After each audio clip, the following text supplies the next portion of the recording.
Hello, my name is Shirley Desai, and I'm the founder and host of SPICE, which stands for South Asian and Global Perspectives in Cinema and Entertainment. I'm here today with a very special guest.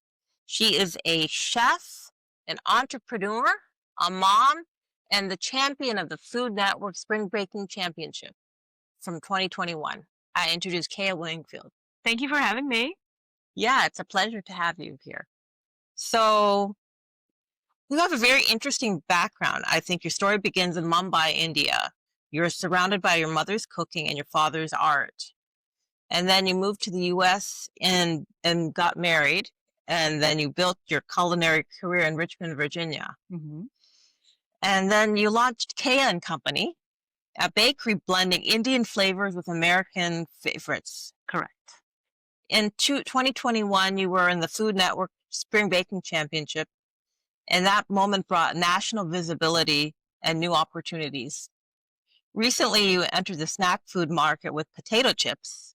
You have the Bombay spice chips Mm, and the black salt chips. That's right. Now, the chips are now reaching the retail shelves across America. So this is a very exciting time for her and for all of us. You're very active in social media, and that was one of the main interests in bringing you to our set today because we're all about entertainment and media. So hmm I'm really going to probe into that deeply in a Let's little do bit. it. Yeah. Um, Today, we'll talk about her journey, family, Food Network, business, and what's ahead. Okay, your potato chips. I want to talk about your brand for a minute. Let's do it. Yeah. So tell us, each of these brands have their special with the packaging. I thought you could explain the meaning behind the packaging. Yes, sure. So these are black salt spice potato chips. The spices are single origin organic. They come from India. The potatoes are American. This is an Indian American dream.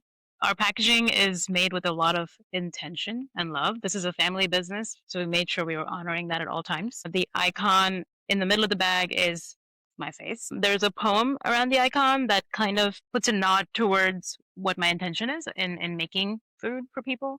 My husband, he wrote that poem in 10 seconds because the question he asked me was, what do you want to do with this brand? What's the idea? I'm like, I just want to feed people. So that's the poem he's written there, and you have to go buy the bag to read the poem. Okay. All right. And then there is Gujarati lettering. Gujarati is my mother tongue. It's what we grew up speaking at home. So on each side, it says bataka wafer. In India, potato chips are called wafers. So we're kind of paying homage to that. The font on the bottom is custom made for us. There's a story of fours in the font. There is a Indian goddess of food. Her name is Annapurna, and she has four arms. So we kind of linked that to the women who raise us, or mothers, because they must have four arms given how much they do in their Yeah, day, right? definitely. And then also we're paying respect to the process of buying and selling. There are two hands that sell something and there are two hands that buy something, right? If that transaction doesn't take place, you've got nothing here. So we're giving respect to that process. In the back of the bag, the seam of the bag is from my mom's sari, Oh, wow. because she's the reason I know anything about flavor. I inherited that from her. I have a 6-year-old daughter. This hand, that's her hand. But this is kind of the story. Everything here speaks and tells you something about what we're doing. Great. Yeah. And is there a difference between the two bags? Yeah. Well, what's inside is different. This is a Bombay spice flavor. That's a black salt. When you turn it around, you'll see the seams are different on each bag, but that's about it. Otherwise, it's the same. Wonderful. Any significance with the colors of the bag? Oh, good question. Yes. So black salt, there are these massive black salt plains in northwest of India where we get the salt from. And when you grind that salt down, it turns pink. So our bag is pink because of that. The Bombay one, this orangey saffrony color is very prominent in our culture. It brings a lot of good omen. We kind of it's warm, it's inviting. Also, the color of the spice is kind of orangey in this sense. And also because in America, barbecue is such a big thing and usually has an orange hue to it. So we're just kind of paying some respect to all of that. Terrific. Family. Your mother was known for being a great cook. What are some of the dishes or lessons that still influence you today? Use a lot of oil.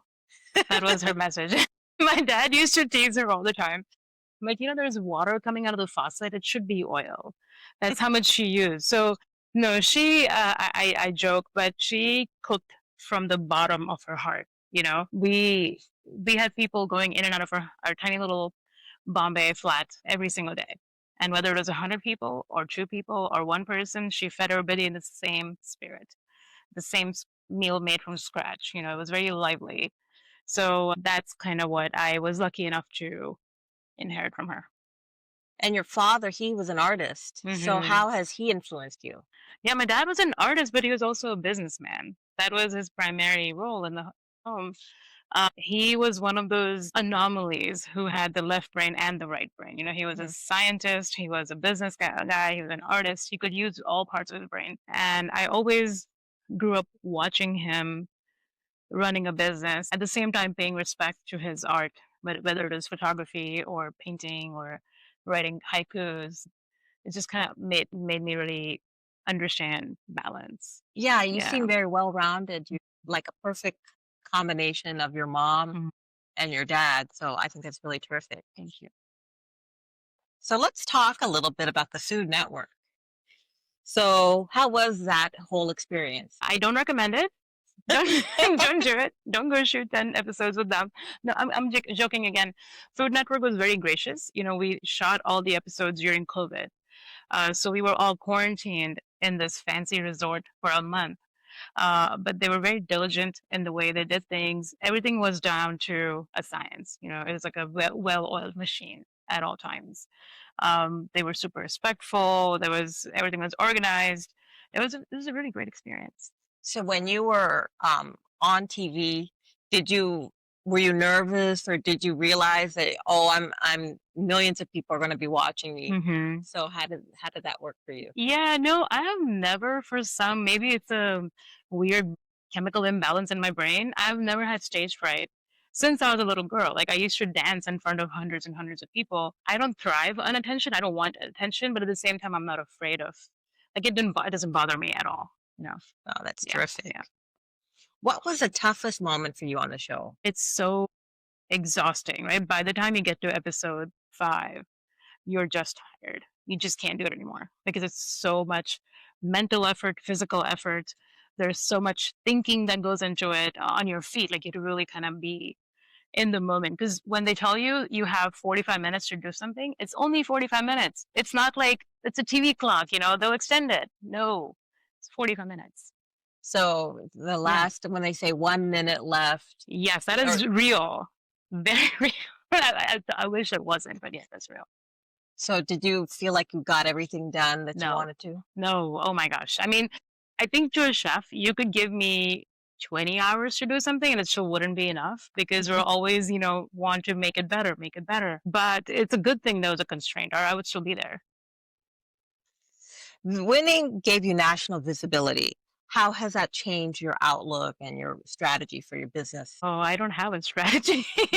I think the only thing the winning taught me was it kind of gave me more insight into myself, right? It kind of made me appreciate how much I can push the envelope and kind of get things done. And also, I sort of thrive under pressure a little bit. I perform well when I'm under pressure, and maybe my flight and fright is what's that phrase? Flight or fright, I think Yeah, something like that. Yeah. whatever that phrase. Yeah, maybe that's off. I don't know, but it just kind of made me understand that limitations only exist in my mind. Yeah, that's good. Yeah. So now as an entrepreneur, you've successfully transitioned from being known as a pastry chef to also a CPG entrepreneur. What is the biggest challenge in that shift? As long as I kind of remember why I'm doing this, which is to feed people, everything else is gravy. You kind of learn on the job. The learning curve is very sharp. CPG, or consumer packaged goods, what CPG stands for. It's a very different animal than being in the kitchen making a cake or feeding 5 people. Now we're feeding thousands of people at one time. So as long as you kind of keep sight of your North Star, which is to feed, which is to make a good product, something that's delicious, that'll make somebody's day, then it's easy. That's good. Yeah. How do you use social media in your new business? I sort of latched onto social media in 2020 because I had some time. For the first time in my life, I had time to kind of lock myself in the kitchen and cook. But back then, I used to do it because I would miss my parents a lot. They're both passed away. And I would channel my mom by cooking, and I would take photographs and channel my dad by doing that. That Yeah. was kind of what I was essentially, it was therapy for myself. So that kind of like one thing led to another, and people started to notice that I was posting a few things and recipes, and it just kind of created a very organic community around it. Wow, that's terrific. Yeah. So what posts tend to resonate with your audience? Anything with sugar. People Anything love with sugar? people love cake. That's what I noticed too. I Right? always look through your posts and Yeah. see these Yeah. cakes and they look Hmm. so delicious. They're artistically beautiful, so they're Thank you. almost too beautiful to Yeah. eat, but Yeah. they look Yeah. good. I would say that I think the posts where I'm honest and vulnerable and open do better because people can see themselves in that, right? And it's very hard to be vulnerable, but it's a requirement. I feel like given the given the mental health issues, I feel like if we can all just open up a little bit, it Mhm. would greatly, vastly improve that landscape.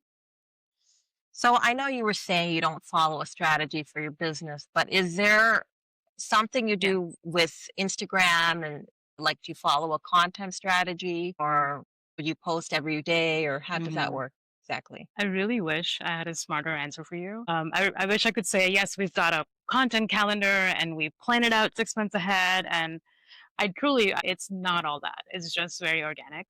Mhm. I post something when I feel like my community would enjoy seeing it and would want to see a part of it. But I also don't. There is no planning per se. Like whatever I'm feeling, I post about it as is. There's no filter on that. You know, just with a lot of honesty. Yeah. Yeah.